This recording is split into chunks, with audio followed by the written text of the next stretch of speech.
SARFAESI ಕಾಯ್ದೆ ಅಡಿ ರೈತರ ಜಮೀನನ್ನ ಹರಾಜು ಮಾಡುತ್ತಿರುವುದನ್ನ ನಿಲ್ಲಿಸದಿದ್ದರೆ ಬೃಹತ್ ಹೋರಾಟ ಮಾಡಲಾಗುವುದು ಎಂದು ರೈತ ಸಂಘದ ರಾಜ್ಯಾಧ್ಯಕ್ಷ ಕೆಟಿ ಗಂಗಾಧರ್ ತಿಳಿಸಿದರು. ರೈತರ ನೆರವಿಗೆ ಇರಬೇಕಾದ ಸರ್ಕಾರ ಹಾಗೂ ರಾಷ್ಟ್ರೀಕೃತ ಬ್ಯಾಂಕ್ಗಳು ಸರ್ಫೇಸಿ ಕಾಯ್ದೆ ಮೂಲಕ ರೈತರ ಜಮೀನುಗಳನ್ನು ಏಕಾಏಕಿ ಈ ಹರಾಜು ಮಾಡುತ್ತಿರುವುದು ಖಂಡನೀಯ ಎಂದು ಬುಧವಾರ ಸುದ್ದಿಗೋಷ್ಠಿಯಲ್ಲಿ ಬೇಸರ ವ್ಯಕ್ತಪಡಿಸಿದರು. ಈ ಹರಾಜು ಪ್ರಕ್ರಿಯೆಯಿಂದ ರೈತರಿಗೆ ಅನ್ಯಾಯವಾಗ್ತಿದೆ. ವಾಜಪೇಯಿ ಅವರು ಪ್ರಧಾನಿಯಾಗಿದ್ದ ಅವಧಿಯಲ್ಲಿ ಸರ್ಫೇಸಿ ಕಾಯ್ದೆಯನ್ನ ಜಾರಿಗೊಳಿಸಿದ್ರು. ಆದರೆ ಅಂದಿನ ರೈತ ಸಂಘ ಸೇರಿದಂತೆ ರಾಜ್ಯಾದ್ಯಂತ ರೈತರು ಕಾಯ್ದೆ ವಿರುದ್ಧ ಹೋರಾಟ ಮಾಡಿದ್ರು. ನಂತರ ಮನಮೋಹನ್ ಸಿಂಗ್ ಅವರ ಕಾಲದಲ್ಲಿ ಕಾಯ್ದೆ ಹೋರಾಡಲಾಗಿತ್ತು. ಆದರೆ ಇಂದಿನ ಕೇಂದ್ರ ಹಾಗೂ ರಾಜ್ಯ ಸರ್ಕಾರ ಈ ಕಾಯ್ದೆಯನ್ನ ಜಾರಿಗೆ ತಂದು ರೈತರ ಸಂಕಷ್ಟಕ್ಕೆ ದೂಡಿದೆ. ಕೂಡಲೇ ಸರ್ಕಾರ ಸರ್ಫೇಸಿ ಕಾಯ್ದೆಯ ಮೂಲಕ ಸಾಲ ವಸೂಲಾತಿಯನ್ನ ನಿಲ್ಲಿಸಬೇಕು ಎಂದು ಆಗ್ರಹಿಸಿದರು.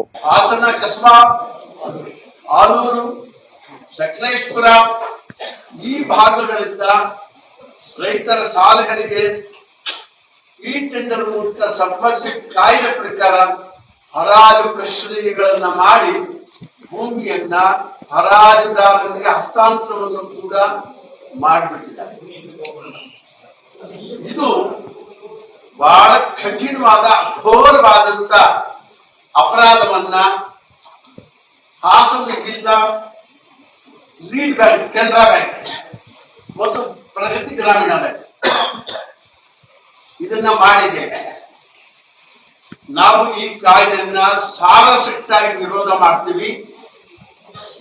ರೈತರಿಗೆ ಎಲ್ಲಿವರೆಗೆ ವೈಜ್ಞಾನಿಕ ಬೆಲೆ ಮತ್ತು MSPಗೆ ಕಾಯ್ದೆನ ಲೀಗಲ್ ಸೈಂಟಿಟಿಯನ್ನ ಕೊಡಕ್ಕಾಗಲ್ವೋ ಅಲ್ಲಿವರೆಗೂ ರೈತನ ಬೆಳೆಗಳಿಗೆ ಬೆಲೆ ಸಿಗ್ತಾ ಇಲ್ಲ, ಮಾರ್ಕೆಟ್ ಅಲ್ಲಿ ಮೋಸ ಆಗ್ತಾ ಇದೆ, MSP ನಿಗದಿಯಲ್ಲಿ ತಪ್ಪಾಗ್ತಾ ಇದೆ. ಅವೆಲ್ಲವನ್ನು ಸರಿಪಡಿಸೋದವರೆಗೆ ಈ ಕಾಯ್ದೆಯನ್ನು ನೀವು ಜಾರಿಗೆ ತಂದು ಕೂಡುದು ಅಂತಕ್ಕಂಥ ಹೋರಾಟವನ್ನ ನಾವು ಭಾರತ ಸರ್ಕಾರಕ್ಕೆ ಅನೇಕ ಸಾರಿ ತಿಳಿಸಿದ್ದೇವೆ.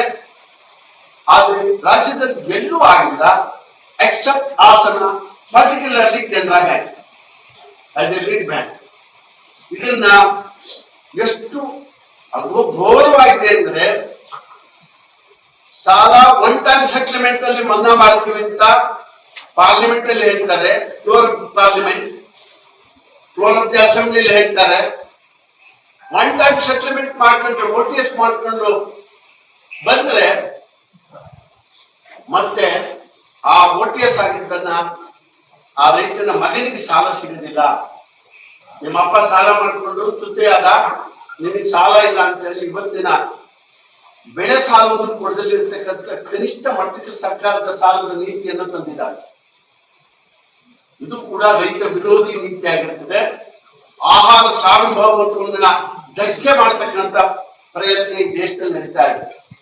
ಈ ರೀತಿಯ ಕಾನೂನುಗಳನ್ನು ಜಾರಿಗೆ ತಂದು ರೈತನಿಗೆ ಸಾಲ ಮರುಪಾವತಿ ಮಾಡದಲ್ಲೇ ಇರುವಾಗ ಅಶಕ್ತಿಯನ್ನು ಸೃಷ್ಟಿ ಮಾಡೋದು, ಕಾನೂನು ಮೂಲಕವಾಗಿ ಅವನನ್ನ ಅನಾಗರಿಕ ಅಂತ ಸೃಷ್ಟಿ ಮಾಡೋದು, ಆ ನಂತರದಲ್ಲಿ ಅವನ ಭೂಮಿಯನ್ನ ಪರಭಾರೆ ಮಾಡ್ತಕ್ಕಂಥದ್ದು, ಆ ಭೂಮಿಯನ್ನ ಕೃಷಿಯಿಂದ ದೂರ ಮಾಡ್ತಕ್ಕಂಥದ್ದು ರೈತನಿಗೆ ಎಲ್ಲ ಹಿನ್ನೆಲೆಗಳು ಈ ಒಂದು ಏನು ಕುತಂತ್ರ ನಡೀತಾ ಇದೆ, ಇಡೀ ಭರತಖಂಡದಲ್ಲಿ ನಡೀತಾ ಇದೆ.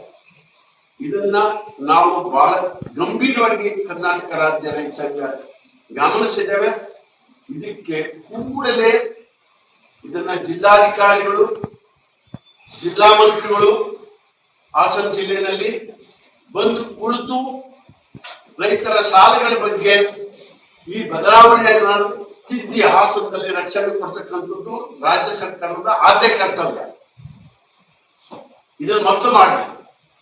ಒಂದು ಪಕ್ಷ ಭಾರತ ಸರ್ಕಾರ ಮತ್ತು ಬ್ಯಾಂಕ್ಗಳು ಮತ್ತು ರಾಜ್ಯ ಸರ್ಕಾರ ರೈತನಿಗೆ ನೆರವಿಗೆ ಬರದೇ ಹೋದ್ರೆ ಇದನ್ನ ಕಾನೂನು ಭಂಗ ಚಳುವಳಿಯನ್ನು ಮಾಡತಕ್ಕಂತ ಕೆಲಸವನ್ನ ಕರ್ನಾಟಕ ರಾಜ್ಯ ರೈತ ಸಂಘ ರಾಜ್ಯಾದ್ಯಂತ ನಾವು ಮಾಡಬೇಕಾಗುತ್ತೆ ಅಂತಕ್ಕಂಥ ಎಚ್ಚರಿಕೆಯನ್ನ ತಮ್ಮ ಮೂಲಕ ನಾವು ರಾಜ್ಯ ಸರ್ಕಾರಕ್ಕೆ ಮತ್ತು ಭಾರತ ಸರ್ಕಾರಕ್ಕೆ ಹೇಳಲಿಕ್ಕೆ ಇಷ್ಟಪಡ್ತೀವಿ.